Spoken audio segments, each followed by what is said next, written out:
Yo, what's going on, y'all? You already know what it is, man. It's your boy YBS TV, man. Your boy Aries the Voice, man. You know what channel you watching, YBS World Media. Yo, hit the subscribe button, man. I need some more subscribers, man. I'm trying to go live for y'all so I can bring y'all this great, good news. But though it's not always good news, but it's news, but nevertheless, God damn it. Sorry, I'm drinking a little bit. It's a good sauce. Okay, so I'm a little bit slurish. But at the end of the day, I was watching this this thing on YouTube. And y'all know how we do with this conspiracy theorists and Illuminati and things like that. And I try to tell y'all, some of the stuff is real, some of the stuff is but what I like to do is let people hear from the horse's mouth. So y'all know I'm a Bone Thugs fan, and I happen to just watching something with Krayzie Bone talking about some things with in the industry, and I'm gonna just play it for y'all because I want to see what y'all think as far as hearing it from his mouth, as far as it had to do with a letter, some kind of letter with an industry meeting. And I'm not playing the whole thing for y'all, but it's a certain snippet out there that I want to play for y'all, and then see if I could tie it into actually what's going on today. So I mean, I don't know. We gonna see right now. I'm gonna just show it to y'all. Here it is. You know what I'm saying? When he told me on telephone about this, wait till y'all hear this, G. You know what I'm saying? It's just it's mesmerizing how these people do. You know what I'm saying? The plans that they got to put it down for. I should start it a little bit later. Hold on, wait. To make people let it rock though. You know, actually slip in society. Cause I don't know who this dude is. Okay, so it says, and the title of the letter is "The Secret Meeting That Changed Rap Music and Destroyed a Generation." Damn. So it says, hello. You got any questions? After more than 20 years, I finally decided to tell the world what I witnessed in 1991, which I believe was one of the biggest turning points in popular music and ultimately American society. I have struggled for a long time weighing the pros and cons of making my story public, as I was reluctant to implicate the individuals who were present that day. So I've simply decided to leave out the names and all the details that may risk my personal well-being and that of those who were, like me, dragged into something they weren't ready for. Before I even get to that, I want to shout out Digital Soapbox Network, because that's where I caught this interview at. So, you know, y'all go to Digital Soapbox Network, and y'all can catch the full interview. As you see, Krayzie Bone exposes the music industry's sadistic plot. But like I said, this is just a piece of it. Hold on, let me So we gonna tell the story. We gonna tell the story. We ain't scared. You know what I'm saying? What they gonna do? They after us, I'm scared. Look, that black man. So look, so he says, between the late 80s and early 90s, I was what you may call a decision maker with one of the more established companies in the music industry. I came to Europe in the early 80s and quickly established myself in the business. The industry was different back then, since technology and media weren't accessible to people like that, like they are today. The industry had more control over the public and had the means to influence them any way it wanted. Right. Now, mind you, he said he was an influencer that came over from Europe. So let's let you know that some of the influence that they're hiring to socially conduct how we're going to act aren't even from here. They're finding people from other countries to be influencers in how we do our day-to-day life, pretty much, whether the music we listen to, our fashion, everything that we aspire to so-called be like doesn't even come from people that's us. They fly other people in, but that's it. Let's keep going. This may explain why in early 1991, I was invited to attend a closed-door meeting with a small group of business insiders to discuss rap music's new direction. Rap music's new direction. Yeah. Little did I know we From would Europe. be asked to participate in one of the most unethical and destructive business practices ever seen. Crazy. So this was the meeting. The meeting was held at a private residence on the outskirts of Los Angeles. I remember about 25 to 30 people were being there. Right. Most of them familiar faces. Speaking of those I knew, we joked about the theme of the meeting, as many of us did not care for rap and failed to see the purpose of being invited to a private meeting to discuss the future of hip. Now listen to what he said. most of the people that were invited to that meeting did not even care for rap. So they were wondering why were we even invited to this meeting, because we're not into rap, but they're invited to this meeting to decide the direction of which hip hop is going. Go ahead, we're gonna keep going. Hip hop. Talk to him. Among the attendees was a small group of unfamiliar faces who stayed to themselves and made no attempt to socialize beyond their circle. Based on their behavior and formal appearances, they didn't seem to be from our industry. Our casual chatter was interrupted when we were asked to sign a confidentiality agreement preventing us from publicly discussing the information presented during the meeting. Needless to say, this intrigued, in some cases, disturbed many of us. The agreement was only a page long, but very clear on matters and consequences, which stated that violating the terms would result in job termination immediately. We asked several people what this meeting was about and the reason for such secrecy, but could not find anyone who had the answers for us. A few people refused to sign and walked out. Nobody stopped them.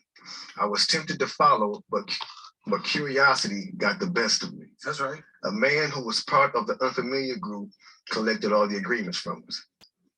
So now it's going to get to the good part because the meeting about to start. Talk to him. See, that's not even the good It part. says, See, quickly after the meeting began, hold on 1 second. Get your popcorn, y'all. Popcorn, get your pistol. No, so Real enough.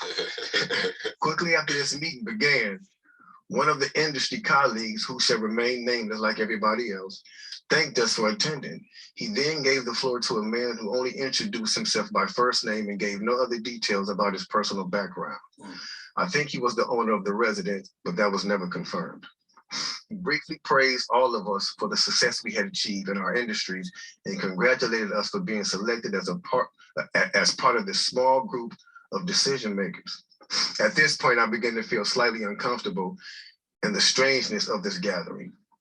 The subject quickly changed as the speaker went on to tell us that the respective companies we represented had invested in a very profitable industry, which could become even more rewarding with our active involvement. listen, He explained that the companies we worked for had invested millions into the building of privately owned prisons, and that our positions of influence in the music industry would actually impact the profitability of these investments. hold up. I don't think y'all heard Then that. he says, I'm gonna run that I back remember real quick many for of us y'all. in the group, companies we worked for had invested millions into the building of privately owned prisons, and that our positions of influence in the music industry would actually impact the profitability of these investments. Now, I don't know if you understood what he said, but he's saying that the companies that they own shares in the private prison industry, and that they actually make money off of this. So now they're trying to form the direction of the music industry, rap, hip hop, in order for them to fund the prison systems, which in turn will make these companies more money. We're gonna keep going. Then he says, I remember many of us in the group immediately looking at each other in awe and confusion. At the same time, I didn't know what a private prison was, but I wasn't the only one. Sure enough, someone asked what these prisons were and what any of this had to do with music. We were told that these prisons were built by privately owned companies who received funding from the government based on the number of inmates. The more inmates, the more the government would pay these prisons. That's how all prisons It was are run. also made clear to us that since these prisons are privately owned, as they become publicly traded, we'd be able to buy shares. Most of us were taken back by this. Again, a couple of people. Now, before I even go further, that's letting you know that honestly, real talk, and this is, I don't even know how to really say it other than just to say it. YBS, man, no bullshit. I ain't gonna curse.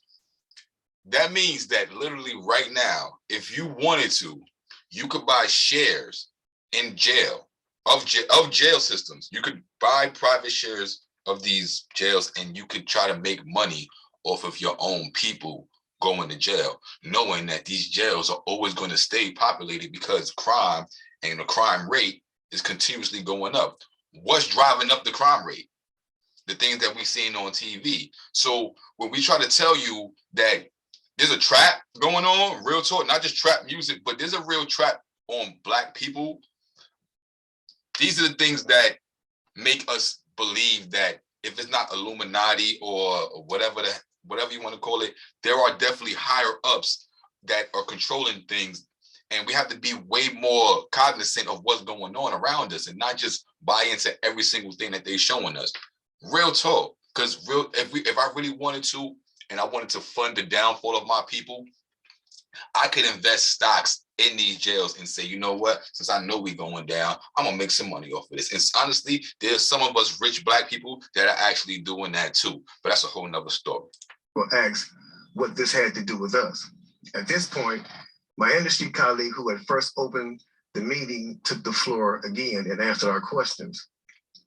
He told us that since our employees had become silent investors in this prison business, it was now in their interest to make sure that these prisons remain filled. Our job would be to help make this happen by making music which promote criminal behavior, rap being the music of choice. He assured us that this would be a great situation for us because rap music was becoming an increasingly profitable market for our companies. And as employees, we also be able to buy stocks in these prisons. Immediately, silence came over the room.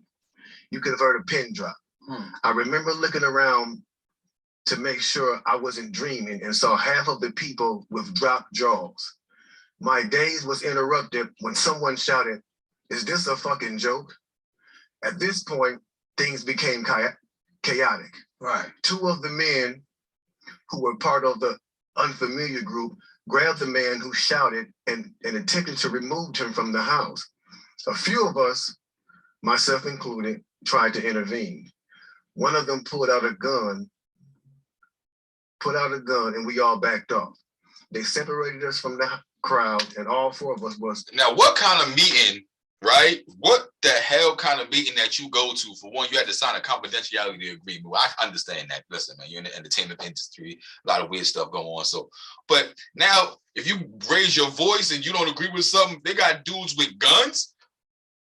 They got dudes with guns that's like, nah, chill, yo, you better calm down. You better calm. All right, what kind of meeting is this when you telling me I'm supposed to be an influencer? You flying me in and all this other stuff, and now you got. Listen, man. I'm not saying don't go into the industry. I'm not saying don't be a rapper. I'm just trying to say that obviously there's definitely some kind of agenda or influence for people to be able to monetize off the criminalization of my Black people. And I'm going to have to speak up about that. Escorted outside. My industry colleague who opened up the meeting earlier hurried out to meet us and reminded us that we had signed an agreement and would suffer the consequences of speaking out about this publicly, or even those who attended the meeting. Okay. I asked him, why was he involved with something so corrupt? And he replied, it's bigger than the music business and nothing we can do. No, it's bigger than the music business and nothing we want to challenge without risking consequences. What the hell? We all protested as we walked back into the house. I remember word for word, the last thing he said, it's out of my hands now. Just remember, you signed an agreement. Did you hear what he said? He said the last word that he remembered from that dude was, it's out of my hands now. But remember, you signed an agreement. So you got to understand, like, you think that this is still not going on right now? Oh, man. You think this is still not going on right now? I mean, now that's what reason why I wanted to bring this up, because when I think about what's going on right now in the Bronx drill scene, right? Not even just the Bronx drill scene, the drill scene as a whole, right? You got these 14, 15, 16-year-olds shooting and killing each other, going to jail at young ages, filling up the juvenile detention centers, filling up the well, I'm in New York. I don't know where y'all at, but filling up Rikers Island, filling up all these jails. And when you're wondering who is it that's making money off of this, and then not only that, let's be honest. Think about the law that just got passed probably like last year when they said they're actually going to break up Rikers Island, right? And they're going to put 5 private, remember private, they're going to put 5 private separate prisons in each borough. Remember that plan? Remember that plan? New York City. So now think about that.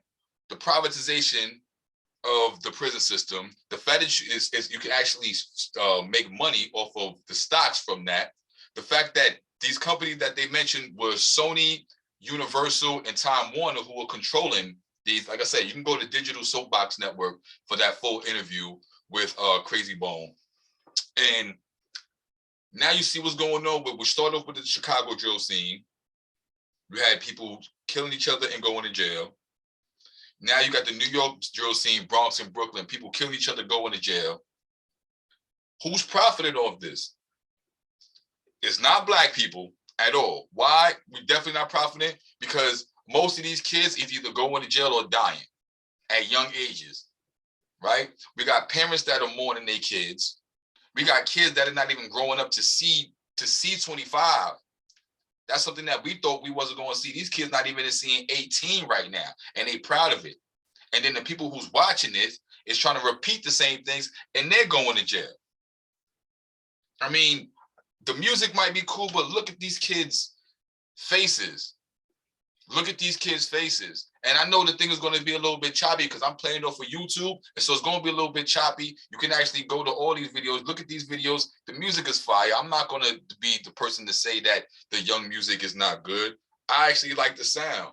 But what we have to do is figure out who's profiting some kind of dialogue based off of what's going on in the streets today. Because I think they said that was done in like the 90s maybe, or the late 80s or the early 90s. So if that was going on back then with the meetings in the industry, what the hell do y'all think is going on right now? And what influencers do you actually believe people are bringing in now to control the masses?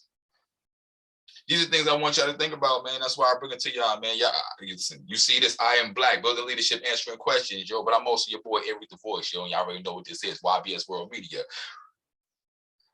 I'm giving y'all news from the Matrix right now, just to let y'all know. So keep joining me. Hit that subscribe button. Let me know what y'all think. I'm loving the comments, and let's keep it going, man. YBS World Media, we out of here, yo. Holla back at your boy.